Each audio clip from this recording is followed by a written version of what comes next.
अजी सुनिए, आखिर कब तक हमें यूं ही आधे पेट खाकर जीना पड़ेगा। तो मैं क्या करूं भाग्यवान, तुम ही बताओ। लकड़ियां काटने बेचने के अलावा और मैं कर ही क्या सकता हूँ।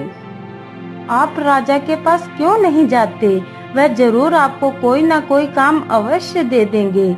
यदि आप मेरी मानो तो आपको कल सुबह राजा के पास जाना चाहिए।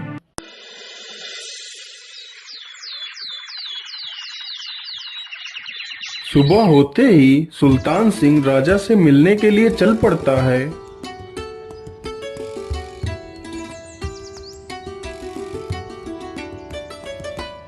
अरे भाई, मैं राजा से मिलना चाहता हूँ।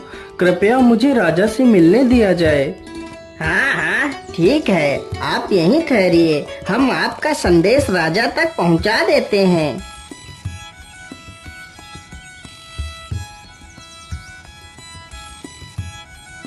बोलिए सैनिक, क्या बात है? महाराज, द्वार पर एक व्यक्ति आया है जो आपसे मिलने की अनुमति चाहता है। ठीक है सैनिक, उसे अंदर लेकर आओ।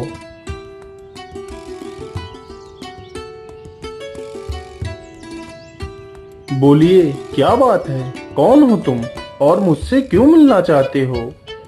महाराज, मेरा नाम सुल्तान है। मैं आपके राज्य में ही रहता हूँ। महाराज, मैं आपके यहाँ कुछ काम करना चाहता हूँ। यदि कुछ काम मिल जाता तो आपकी बहुत दया हो जाती मुझ पर। लेकिन सुल्तान, तुम क्या काम कर सकते हो? महाराज, आप जो भी कार्य मुझे देंगे मैं उसे पूरी ईमानदारी के साथ करूँगा। महाराज, यदि आपने मुझे कोई काम नहीं दिया तो हमारे बीवी बच्चे भूखे मर जाएंगे। इतना कहकर सुल्तान की आंखों में आंसू आ जाते हैं। अरे सुल्तान, तुम शांत हो जाओ। मैं एक राजा हूँ और मैं जब तक जीवित हूँ तब तक कोई भूखा नहीं मरेगा। जाओ सुल्तान, कल से तुम मेरे एक विशेष अंगरक्षक हो। महाराज, आपकी जय हो। आप तो मेरे लिए भगवान के समान हो गए हैं, जिसने मेरे परिवार को मरने से बचा लिया। आप महान हैं महाराज। मैं भगवान से यही प्रार्थना करता हूँ कि आपका राज्य पहले से कहीं ज्यादा बड़ा हो जाए और आपकी उम्र लंबी हो जाए। सुल्तान सिंह खुशी से फूला नहीं समा रहा था। अगले दिन से ही सुल्तान सिंह राजा का एक विशेष अंगरक्षक बन गया था।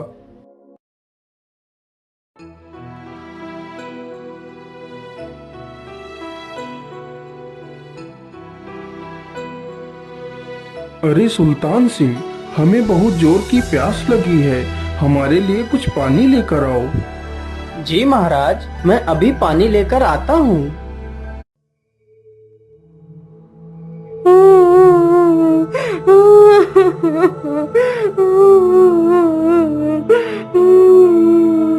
अरे, यह रोने की आवाज कहाँ से आ रही है?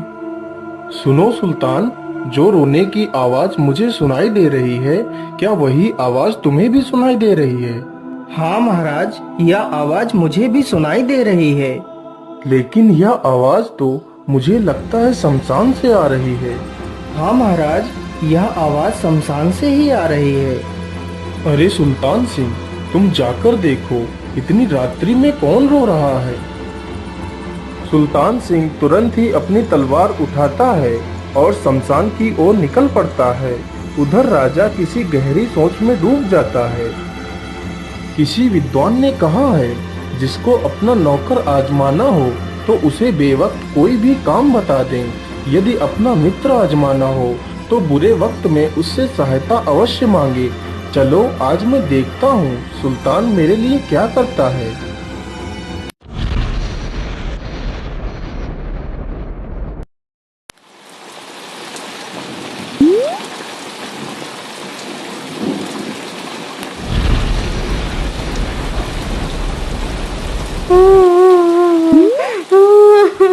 जैसे ही सुल्तान सिंह शमशान में पहुंचता है तो उसने देखा कि सामने एक सुंदर स्त्री बहुत ही बढ़िया जेवर पहनकर रो रही है।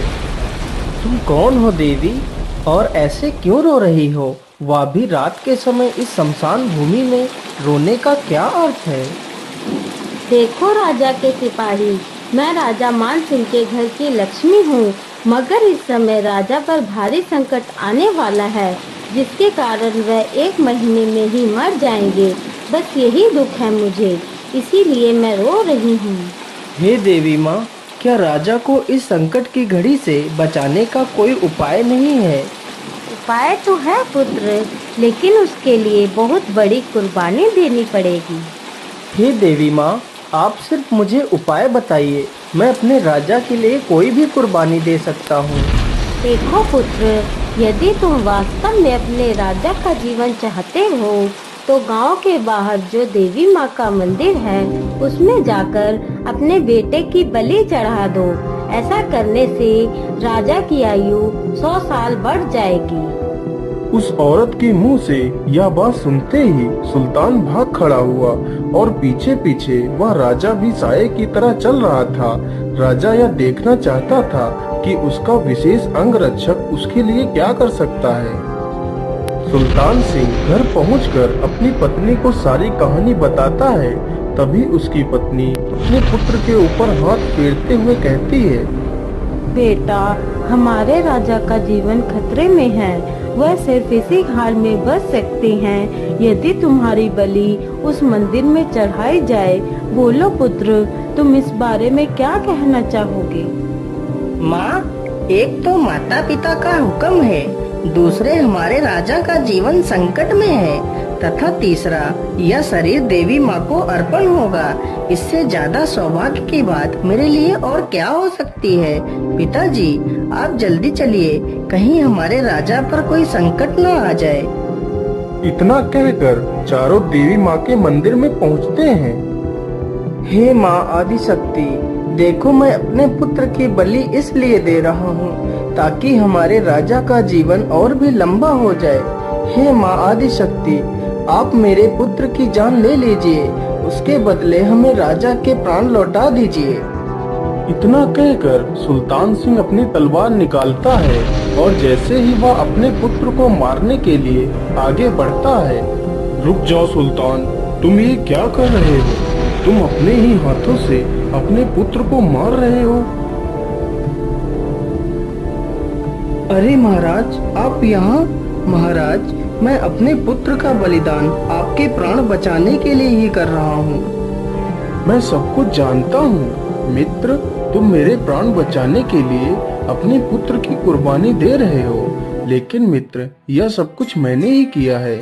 मैं देखना चाहता था मेरा अंगरक्षक मेरे लिए क्या कर सकता है, लेकिन तुम मेरे विश्वास पर खरे उतरे हो मित्र, तुम महान हो। आज से मैं तुम्हें अपना आधा राज्य देता हूँ। तुम हमारे सबसे अच्छे मित्र बन चुके हो।